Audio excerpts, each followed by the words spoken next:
High গো পুরিবে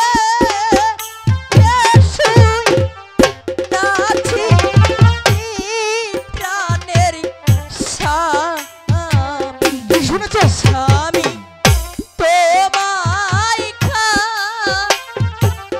খাইব সাপে গো।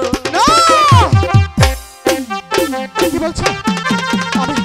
আমি তো কোনো বিশ্বাস করি না।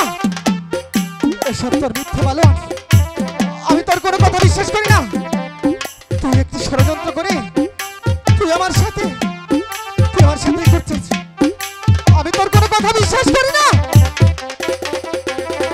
হাই গো বাসর ঘরে শুইলে কে না গো স্বামী স্বামী তোমায় খাইব সাপে। না ওরে মিথ্যাবাদী, তুই আমাকে মিথ্যে বলিস। তুই আমাকে মিথ্যে বলবার বুঝাচ্ছিস। স্বামী না আমি কখনো ভাবিনি তুই আমার সাথে এমন মিথ্যা ছলনা নিবি। আমি এখন বুঝে গেছি তুই হয়েছিস একটি পাপিষ্ঠ। হাই গো আজো পশু কালো ও নানু পশু স্বামী বাদে অঙ্গ বারো। এই! তুই আমাকে কি বুঝাতে চাস? ওরে ছলনাময় কন্যা, আমি তো তোকে ভালোবেসে বিয়ে করেছিলাম। স্বামী তোর মনে তাহলে তুমি এমন কোনো কথা বলো না যে আমি কষ্ট পাই। আমি তোকে কখনো কষ্ট দিতে চাইনি, কিন্তু তোর কষ্টের জন্য শুধু তুই দায়ী। ওরে ছলনাময়ী, না আমি যদি আগে জানতাম তোর মতো নির্লজ্জ বাহাকে আমি কখনোই বিয়ে করতাম না। স্বামী না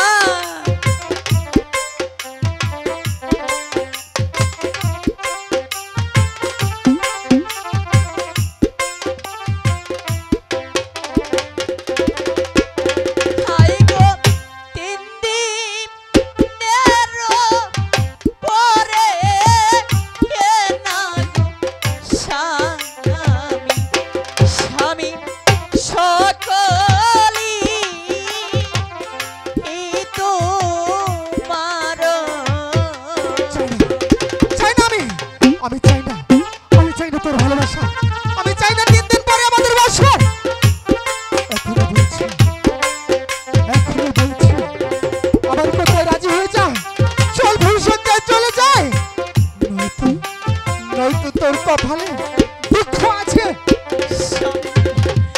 আছে পশু কাল পশু বাদে মঙ্গলবার, এই 3টা দিন পার হলেই আমি হয়ে যাব তোমার। না তুমি হয়ে যাবে আমার। আমি তোর কোনো কথা বিশ্বাস করি না। তুমি কেন বুঝতে চেষ্টা করছো আমি না কিছু স্বামী? বুঝতে চাই না, আমি কিছু জানতে চাই না। আমি বেহুলা যা করছি তোমার শুধু মঙ্গলের জন্য করছি।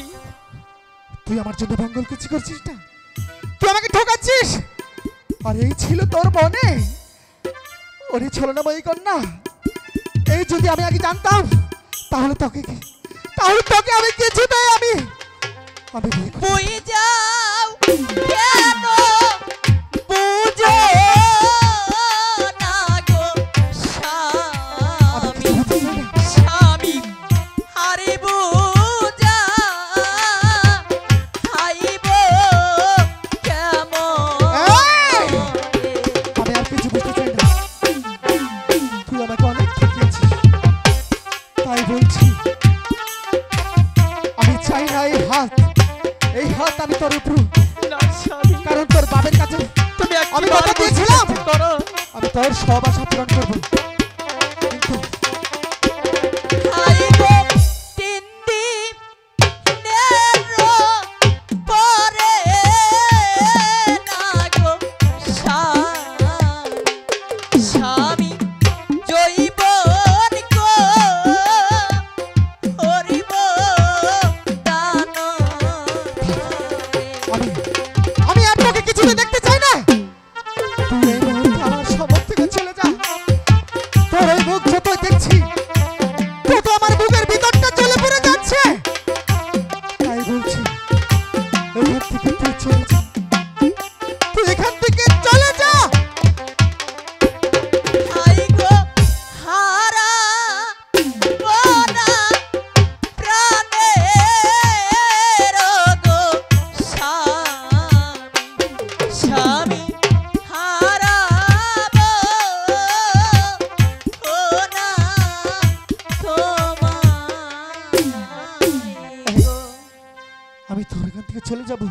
অনেক দূরে চলে যাব, না স্বামী, যেখানে যেখানে তোর মতো কলঙ্কিনী নেই, তোর মতো রাক্ষসী ডাইনি নেই। স্বামী, তুমি এমন কোনো কথা বলো না যে আমি কষ্ট পাই। আমি সব কিছু ছেড়ে আমি তোমার কাছে চলে এসেছি। জানো আমি যা করছি বেহুলা তোমার শুধু মঙ্গলের জন্য না, করছি। তুই আমার মঙ্গলের জন্য কিচ্ছু করিস, তুই শুধু তোর স্বার্থটাই বুঝলি। ওরে বেঈমান, ওরে বেঈমান নারী, তুই কেন বুঝিস না প্রত্যেকটি নারী পুরুষের জীবনে একটি রাত আসে, আর সেটি হলো মধুর মিলনের রাত। ওগো ঠাকুর, আমার স্বামীকে যে আমি শত চেষ্টা করে বোঝাতে পারছি না, আমি এখন কি করব ঠাকুর তুমি বলে দাও। তোকে কিছু করতে হবে না, আমি এখান থেকে চলে যাচ্ছি। স্বামী, তুমি আমাকে নিয়ে ফুল সামনে শুতে চাও তাই তো? হ্যাঁ, শুধু তাই। তুমি যদি আমাকে নিয়ে ফুল শব্দে শুইতে চাও তাহলে আমার একটি শর্ত আছে। আমার শর্ত? হ্যাঁ, বলো বলো, তোমার কিসের শর্ত? যদি আমাকে নিয়ে একা পালঙ্কে শুইতে